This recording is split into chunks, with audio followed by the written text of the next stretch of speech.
And what I have is I have a bunch of stuff on the board. So I have some things that I want you to know the symbols of. I want you to know how to find certain things using specific formulas and also like how to interpret your answers. And to help us remember, I'm going to have you get into groups of like 2, 3, or 4. I'm going to give you maybe 1 or 2 post-it notes, and I'm going to ask you to put the post-it note up on the board. All right. Looks like we had a lot of stuff to remember. I remember the last time we did this post-it note activity, we had like 5 post-it notes. Now we have like a bunch of them. So let's just go through each of these and make sure that we're, first of all, ready for the quiz, and also kind of leads us to some of the words I'll be using during class today. So first of all, under sample size, we have N. Does everyone agree with that? Yeah, N stands for the sample size. It's the number of things that there are. So N is the size of our sample. Okay. Under sample mean, I have X bar. Everyone, we're good with that. I also agree with that one.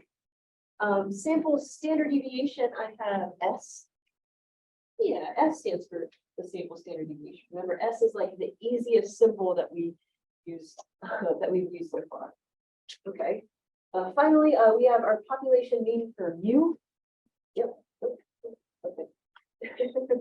Mu is our population mean, and the population standard deviation is sigma, right? All right.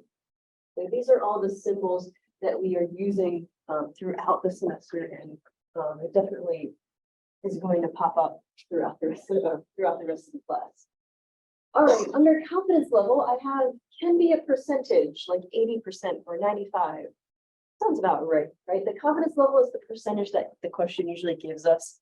It tells us like if we did the experiment like 1,000 times, then 95% would win the game, right? So this is a percentage like 90%, 95%, something like that. Next, we have our assumptions for the confidence intervals. There's 2 of them that we have to do. The first one is N greater than 30 or population normal. We agree with that, right? Because we use the central limit theorem to do these sort of questions, we have to satisfy the assumptions for that too. So we have to check if N is greater than 30, so our sample size is greater than 30. Or if that's not true, does the question say anything about the population being normal, right? The second assumption is that sigma is given. Good, right? Sigma is given. Now, I didn't really explain why we use this assumption yet. We're going to wait until next week, and I think you'll understand why this is part of our assumption. But we'll just kind of leave it alone for now. Next, critical value is found using the chart. We all agree with that, right? Yeah, we use the chart that takes the confidence levels, and we look in the chart and we use that to find the critical value. So this is found using the chart. You might hear me say using the small chart. You'll see why I call it the small chart next week. Okay, finally, standard error, we have this formula, sigma over the square root of n, right?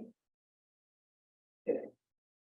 Okay, sigma divided by the square root of n is how we find the standard error. The same formula appears in the central limit theorem, right? Margin of error, I have critical value times the standard error, right? So critical value times standard error is my margin of error. Finally, making the interval, we have adding and subtracting the margin of error from X bar. Yeah. Instead of writing this, I'm going to do something weird. I'm going to write X bar plus or minus margin of error. Okay.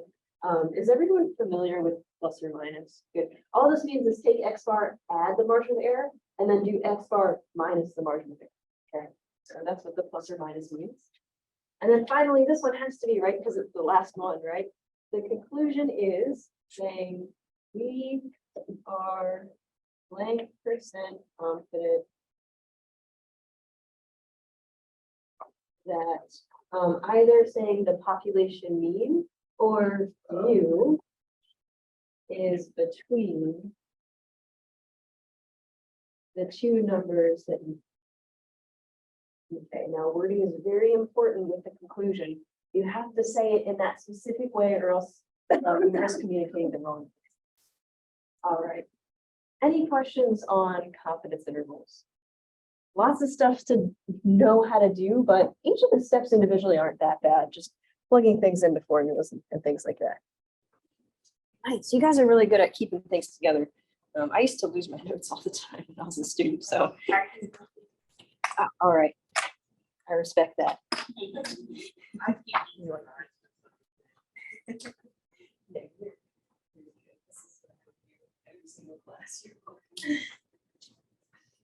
All right.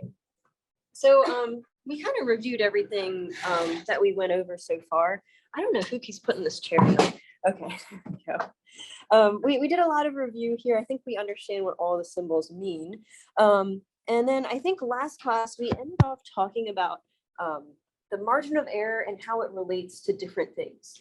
Now we talked about if we had a really big margin of error, we're gonna have a big interval because we're adding and subtracting something big from the mean. If the margin of error is really small, we're gonna have a very small interval because we're adding and subtracting something really small, okay? Something that's not as easy to think about is its relationship with like the confidence level and the sample size. And we said that the relationship between margin of error and confidence level is direct. And what that means is they do the same thing. So if the confidence level increases, then we know that the margin of error will also increase, okay? If the confidence level decreases, then the margin of error is going to decrease, okay? Margin of error has an inverse relationship with sample size. So that means they do the opposite thing. If the sample size increases, the margin of error will decrease. And if the sample size decreases, then the margin of error will increase. So they do opposite things, okay? Now this might seem pretty easy at first, but I'm gonna be honest, doing these questions are a little bit tricky. Like if you don't write stuff down while you're doing the question, there's a big chance you might get it wrong because there's so much stuff to think about, okay? So let's just take a look at an example that talks about the relationship between these two. We have Greg, and he makes a confidence interval using a sample of size 30. So the sample size, n, is 30, okay? Then he makes another confidence interval where the sample size is 100. So the sample size went from 30 to 100, okay? Now it's asking us, okay, is the confidence interval going to be bigger or smaller? In order to do this, I know you can think of it in your head, but I like to write stuff down or else I just mess it up. I don't know why, okay? So what I'm gonna do here is, let's talk about what happened to the sample size, okay? Did it increase or decrease? Increase, right? It definitely went up, okay? Now let's think about this. It says up top, margin of error has an inverse relationship with sample size. So what do you think the margin of error is going to do? It's going to go down, right? Inverse relationship means it does the opposite. So because they have an inverse relationship, the margin of error is going to decrease, okay? So that's because inverse relationship. Okay. But the question isn't asking us what's happening to the margin of error. It's asking us if the confidence interval is going to be larger or smaller. If my margin of error went down, do you think my confidence interval is going to be bigger or smaller? It's going to be smaller, right? The margin of error is what we add and subtract to the mean. So if we're adding something smaller, then the interval has to be smaller, okay? So the interval is smaller. Okay, now if you can do this in your head, that's totally fine. I like to write this out because if I don't, I always get it wrong. I don't know why. All right, any questions on example 6? All right, how about you give example 7 a shot? Pretty much the same, but we're not dealing with sample size anymore. All right, so Regina, she's making a confidence interval. First, she uses the confidence level of 95. So confidence level of 95%. And then she increases the confidence interval to 98%. So she goes up to 98, okay? So I don't know why I have to do this, but I always do this. I write down confidence level. And did it increase or decrease? Increase. Good. Okay. Now I'm going to think about what's in this purple box here. It increased, and I know that confidence level has a direct relationship with margin of error. So that means they do the same thing. So does the margin of error increase or decrease? Increase. Good. Okay. Now my margin of error is getting bigger. Margin of error is what I add and subtract to the mean to make my interval. Is my interval going to get bigger or smaller? Bigger, right? I'm adding and subtracting something bigger, which means I'm going to get a wider interval. Okay. So the confidence interval, I'm going to do for confidence interval will be bigger. Okay. So if you can do this in your head, I am totally fine with that. But for some reason, I have to write it down or else I get really confused. All right, let's flip over to the next page. This is the last thing we're going to do with this section of confidence intervals, at least. Okay. So far we've been given a bunch of information. We've been given like the sample size, the sample mean, and the population standard deviation, and we've been asked to find the margin of error, basically, which gave us the confidence interval. Okay. Now, what if we didn't, like, we were doing an experiment and we wanted to know, we didn't decide on the sample size yet. So we wanted to know how many people in our sample would be necessary to get a specific margin of error. So we didn't know the margin of error, but we weren't given the sample size. Okay. The way that we do this is we create we basically have a formula for this, essentially. Okay. This is the formula for the minimum sample size n, so how large your sample needs to be in order to get a specific margin of error. Okay. Now this is a minimum formula, which we'll talk about a little bit later. Okay. This is a formula you need to know. Okay. So I want you to memorize this, or at least like have it on your note card, right? And since this is a minimum formula, okay, this is the minimum number of things that you need in your sample. Let's talk about what the answer is going to look like. Okay. Let's say that you did this formula and you got, I don't know, 15.2. Okay. Now, can I have 15.2 number of like people in my sample? No, right? Can't have a decimal. Okay. So I definitely need to round it to something. Now, normally we would round this down to 15 in any sort of question, but since this is a formula for the minimum, I need to round up. Okay, so whenever you're asked to find the minimum of something, you get a decimal and you want to round it to something, you always round it up, kind of like what we did with percentiles, I think, right? We always round it up. If you get 15.2, your answer is going to be 16. Okay, even though 0.2 is less than 0.5, I know it's confusing. Always make sure you round up. Okay. All right, let's do an example. So this is a big question. Scientists, they want to estimate the mean weight of mice after they've been fed a special diet. Always makes me kind of sad reading about mice in an experiment, but anyway, from previous studies, it's known that the weight is normally distributed with a standard deviation of 3 grams. Okay. Do you think the standard deviation is a sample standard deviation or a population standard deviation? Yeah, and why do you say population? Yeah, right. That from previous studies thing is saying like, okay, we're not talking about a sample yet. It didn't even tell us about a sample, right? It says, well, we know from the past or from like global behavior, we know that the standard deviation of, well, the whole population is 3 grams. Okay, so that's talking about the population standard deviation. Okay. Now it's asking us how many mice must be weighed so that a 95% confidence interval has a margin of error of 0.5 grams. All right, so let's piece this together now. We know that the population standard deviation is 3. What's the symbol for population standard deviation? Sigma, good. Let's see, we have a 95% confidence interval. I'm just going to write that down on the side. And it's also giving us that the margin of error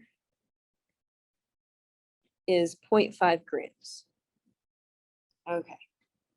So we have a formula for this. It's asking us what sample size we need to get this margin of error. So we know we have to use the formula. Let's set this up. We have n equals, oh, critical value. Well, we weren't actually given a critical value. So can we even do this question? Look at the chart. Oh, I see. So you say, look at the chart. The chart gives us the critical value. Now, do we have enough information to look in the chart? 5%.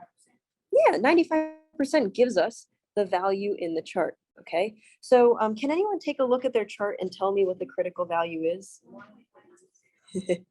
Okay, so nice. Critical value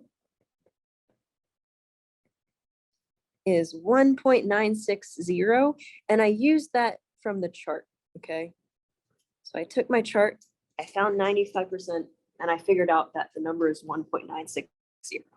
Okay, so this goes here in the critical value section.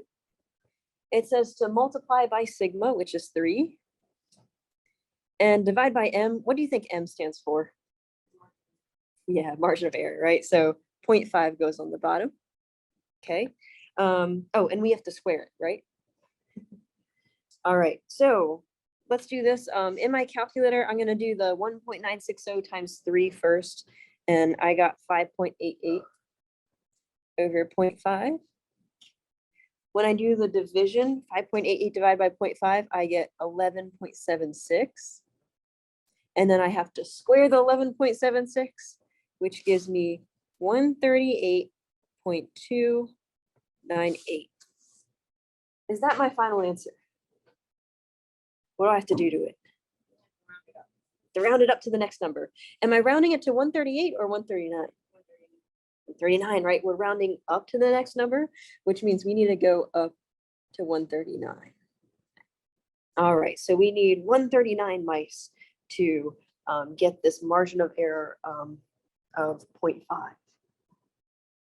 All right, any questions on example 8? All right, then why don't you give example 9 a shot, and then we'll go over this as a class.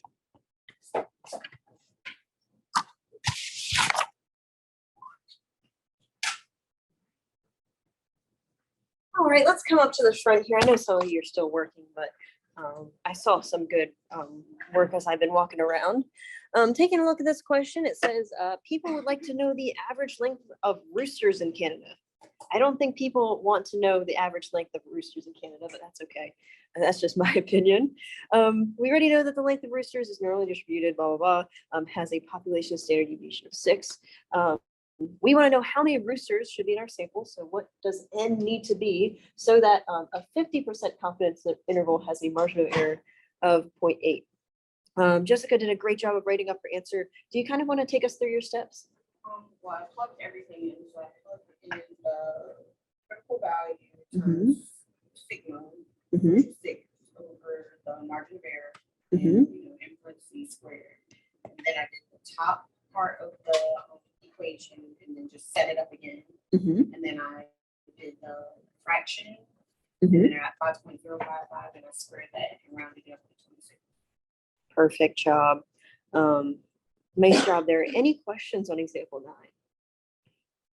All righty. Well, that kind of sums up this set of notes here. Great job understanding confidence intervals. Makes me proud. I feel like I feel like when I teach confidence intervals, it's like, okay, now we know a brand new thing that we haven't talked about before. Oh, yeah. I was actually wondering, would there ever be like a time that we're given n, but not one of the other ones, and like we have to solve for that? No. Yeah, I think that would be a little bit too much, especially, yeah. I wouldn't give it to you. Yeah. I was just wondering. Yeah, that's a good question. I actually haven't gotten that question before, but yeah, I'll always give you everything and ask you what n is. Yeah. Alrighty, then I guess it's about time for our quiz, right? All right, who wants me to leave that on the board? Everyone. All right, I'll leave it on the board. Alrighty, then I guess I don't really have any.